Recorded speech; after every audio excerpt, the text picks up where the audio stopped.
శంతన మహారాజు సత్యవతీదేవికి వివాహం జరిగిన కొంతకాలానికి వారికిద్దరు మగబిడ్డలు జన్మించారు. వారికి చిత్రాంగదుడు, విచిత్రవీర్యుడు అని పేర్లు పెట్టారు. ఆ పిల్లలు చిన్న వయసులో ఉన్నప్పుడే శంతనుడు కన్నుమూశాడు. దాంతో గంగాపుత్రుడు భీష్ముడు తన తమ్ముళ్లను చిన్నవాళ్లు కావటంతో రాజ్యభారాన్ని, కుటుంబ బాధ్యతలను తనపై వేసుకున్నాడు. కానీ భీష్ముడు తన చేసిన ప్రతిజ్ఞ పాటిస్తూ ఎప్పుడూ రాజ్యాధికారం పొందాలి అనుకోలేదు. సత్యవతీదేవిని తన సవతి తల్లిగా గాను, ఆమె పిల్లలను సవతి తల్లి బిడ్డలుగా ఎప్పుడూ చూడలేదు. భీష్ముడు తన తమ్ముళ్లకు తండ్రిగా మారి అన్ని విద్యలు నేర్పించాడు. వారు పెరిగి పెద్దవారైన తరువాత ఆ ఇద్దరిలో పెద్దవాడైన చిత్రాంగదుడికి పట్టాభిషేకం చేశాడు.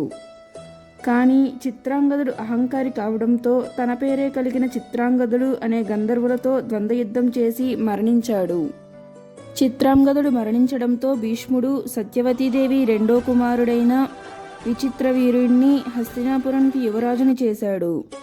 కానీ విచిత్రవీరుడికి హస్తినాపుర మహాసామ్రాజ్యాన్ని పాలించేంత శక్తి లేకపోవడంతో భీష్ముడే రాజ్యకార్యాలన్నీ చూస్తూ ఉండేవాడు. భీష్ముడి సారథ్యంలో హస్తినాపుర వైభవం మరింత పెరిగింది. భీష్ముడి పేరు ప్రఖ్యాతులు సమస్త విశ్వము మారుమ్రోగుతున్నాయి.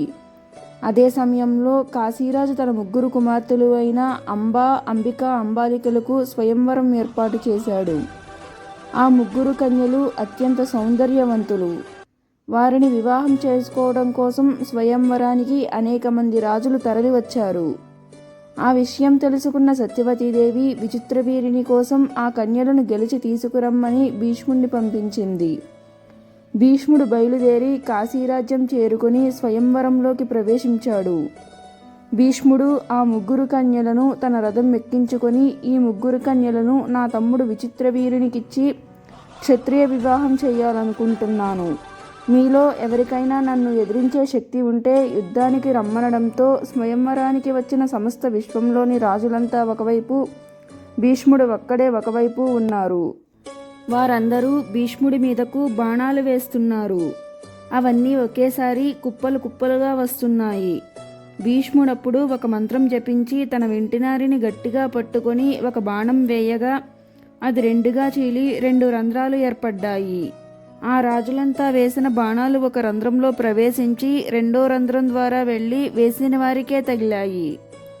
భీష్ముడి దాటికి రాజులందరూ పారిపోతూ ఉండగా ఒక్క రథం మాత్రం భీష్ముడి వైపే వస్తుంది.